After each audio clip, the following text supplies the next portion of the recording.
Our first presenter is Philipp Bagus, who is a professor at the University Rey Juan Carlos in Spain, Madrid.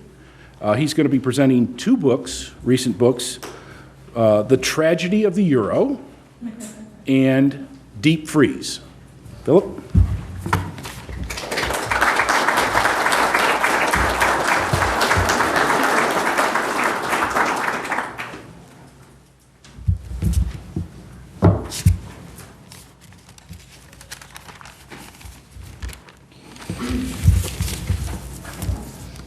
Okay, good morning to everyone. Let me first speak about this book, The Tragedy of the Euro. Who's the audience for this book? Everyone who wants to know where the euro came from and where it is probably heading. So for investors, economists, students, laymen, actually the style I think is, or many readers have commented to me that it reads like a novel. That was the intention, that everyone can understand it. Also for people who want to know how the euro system works and what are the differences between the Fed and the ECB. What are the differences to other books that are on the euro? Well, most books on the euro get it wrong. and another difference is that even though some get some facts right, they don't get the interpretation of these facts right, because they don't use Austrian theory to interpret these historical facts. So this is the only Austrian libertarian book on the euro. First wanted to call it the case against the Fed, like the case against the ECB, like Rothbard's book. So I'm looking there on the political interests from a libertarian point of view, calling the euro for what it is, a political project. And I analyze the interests of the political elites of different countries. And then I apply also Austrian business cycle theory and Austrian monetary theory to the euro.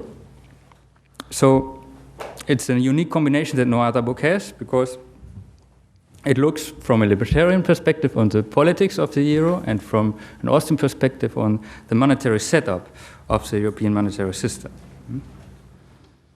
So to give you a short summary of the book, it explains why the euro system almost collapsed or is still at the border of collapsing. And many people have the intuition that there is a monetary redistribution going on in Europe, but they don't understand how it actually works. So to understand all this, I approach the euro from two sides, as I said. I approach it from the political side and from the monetary side. And I begin with the political side. There are two visions about the European Union, how it should be. There's the libertarian one and the socialist. The libertarian one wants a free trade zone in Europe, a free movement of capital, goods, and persons. In the beginning, the EU or the European community was closer to this vision. The founders were relatively closer. Political parties, Christian Democrat parties in the different countries are closer to this vision. And northern countries, Netherlands or Germany, are closer to this side. On the other side, there's a socialist vision for Europe who sees it as it should become an empire. Protectionist to the outside and interventionist inside. So a harmonization of taxes, tax rates, building a European super-state. This vision is more defended by people like Jacques Delors or François Mitterrand. It's not a new idea, because Charles the Great, Napoleon, Hitler, and Stalin, they all had tried to achieve a European empire, one big European state. And they all failed. So now the idea is to achieve it through political means and not outright military violence. And the idea is to use crises that come up to expand systematically the power of the central government.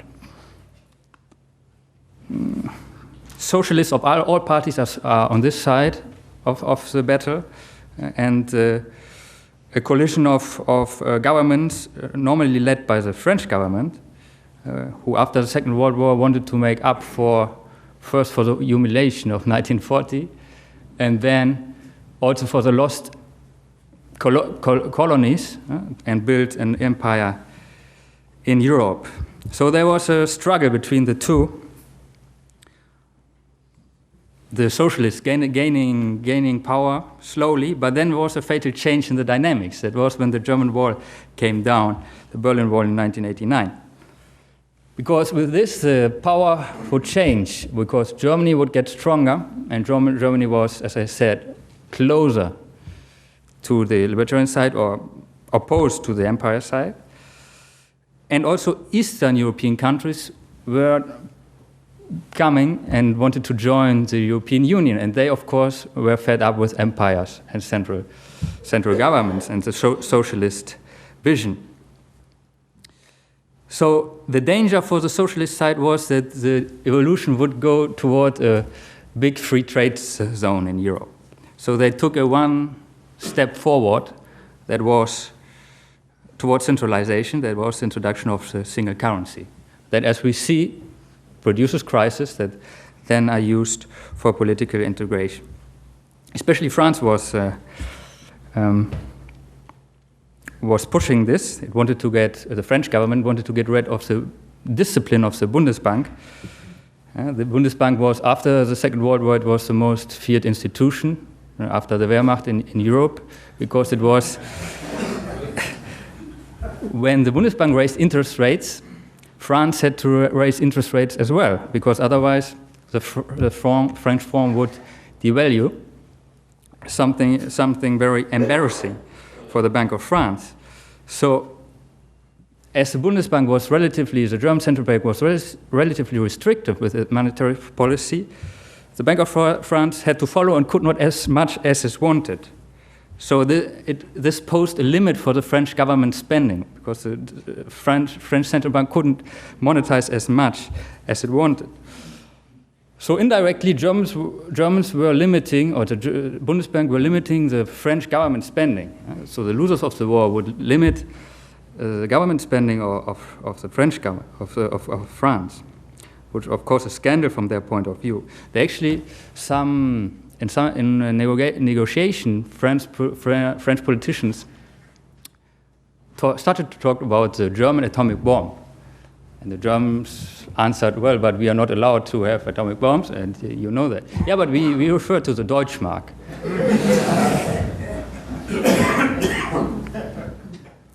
So the wall came down, and the archives were opened September, and so it's pretty clear that, now it's proven that François Mitterrand, in order to give the permission for German reunification, he demanded a single currency, the euro. And of course, he could do this because there was still no official peace treaty. France was much militarily stronger. And Germany was still occupied. He actually referred to, if we don't do this step ahead now, we get to a situation similar to 1913.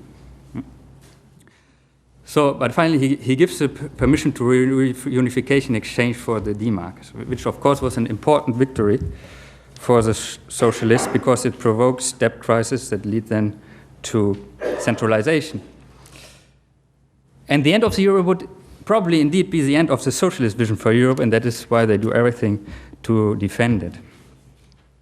What were the advantages for the peripheral countries, or Mediterranean Club Med? Well, first, as I said, they could get rid of the Bundesbank discipline with the euro. They could get direct control on the monetary machine all over Europe. They could get the prestige of the Bundesbank. These governments had to pay lower interest rates, which allowed them to have higher debts and deficits. Could make use of monetary redistribution and got a stronger currency, which allowed them for cheaper imports. Why did the German government accept this? Well, first of all, because of this reunification. Then, the whole German population was against it. Economists were against it, some lawyers also that said it was unconstitutional. But the politicians, the elite, of course, they wanted also to get rid of the Bundesbank because they were putting a limit on their government spending. There were also, of course, interest groups that are in favor of a harmonization of different labor and environmental standards in all over Europe that would benefit from that. Big business, big exporters also. And also the politicians wanted to prevent a sovereign collapse, because what we are experiencing now probably would have happened much earlier without the euro, and would have affected the whole European banking system. Well, then there's the monetary side that I discuss also in the book. I argue it's a tragedy of the commons, the euro. It has self-destroying tendencies. In my Rothbard memorial lecture, I will talk more about this monetary side. The euro also provokes conflicts because it's not a free trade zone anymore. For example, Greece can print government bonds, euros, pays the public sector, which then buys, which becomes uncompetitive. It's not competitive. It used the euros to buy German cars, so it's then German cars going to Greece, newly printed euros going to Germany, or debts that are not paid. Of course, then there are conflicts arising between nations. Germans call Greeks lazy, and Greeks demand more reparations for the occupation in the Second World War. Then I also talk about what happened last year in detail, how the ECB lost all its credibility, how it first said it would not lower the minimum ratings for government bonds, and then it did. It now accepts Greek bonds even though they are rated junk. It said it would not buy directly government bonds, and it does. So it has totally become an instrument of politics. What will the future bring? I also talk about this, but I'm not giving this away here. The other book, Deep Freeze, co-authored with my good friend David Howden, and with an introduction by Toby Baxendale. What is the audience for this book? Well, everyone who's interested in probably the most spectacular collapse of a whole nation in financial history. Readers will also see that what happened in Iceland is basically the same that happened in Europe and the US, but on a much bigger scale, and which another ingredient, that is currency mismatching, which explains why the government could not save its financial system. It's also easily written, so students, academics, or laymen can read it. Why is it different from other books on Iceland? Well, it's again the only thorough Austro-libertarian analysis of the incident. Other books, they tell more anecdotes. There are some books written by ex-bankers, Icelandic bankers, and then they say how they lived in luxury in the boom, and then how they got bankrupt. Tell little stories, but there's no theory in it, and we have much theory to explain it. And many other books or commentators explain it with greed, that it was the greedy bankers, individual errors, or even free market deregulation that caused the Icelandic collapse. So, to give you also a short summary of the book, it was probably the most spectacular bankruptcy in 2008, in the financial crisis. Of course, the whole nation was basically wiped out, and it was a developed nation. It was the third nation in the Human Development Index. 300,000 people, a GDP of 20 billion, and a banking system, financial system that had assets of 10 times its GDP. Incredible financial boom. Icelanders stop to fish, they go into banking. And then the collapse the collapse comes in some people explain it because of this. They were fisher, and therefore they hadn't experience in finance, so therefore there was a collapse. Incredible collapse, stock market at 90% down, 18% inflation at some point in 2009. Why was it? Well, because of maturity mismatching and currency mismatching. There was maturity mismatching. What is it? If I borrow short at a low interest rate and I lend long, invest long at a lower interest rate, at a higher interest rate. The danger is, of course, that I have to roll over the short-term debt until I get the funds from the long term. So the danger is that there's a rollover stop, and at this point, malinvestments would reveal. Why did bankers do that? This dangerous business. Of course, it was very profitable because short-term interest rates are normally much lower than long-term. Why did they do it? Because the Central Bank of Iceland gave them an explicit bailout guarantee, and also because of the fractional reserve banking that allows banks to expand credits and ensures in the future much liquidity to roll over. Then there was also currency mismatching. Icelandic banks would indebt themselves in the international wholesale markets. So they would borrow in yen, dollar, or euros and invest in Iceland. Why would they do that? Because the interest rates in euros, yens, and dollars were lower than the interest rates in Icelandic krona. Of course, here we have, why did they do that? This dangerous thing because there was an implicit bailout guarantee by the IMF and other. One banker actually writes that he thought that Iceland is so small, surely they will bail us out if something happens. So the IMF with their bailouts reduce foreign exchange volatility, and this makes this practice less risky. So the combination of these two, maturity mismatching and currency mismatching, is of course a deadly mix. As long as because what you do is borrow for 3 months in yen and invest for 10 years in Icelandic krona. As long as the international liquidity remained high, everything went well.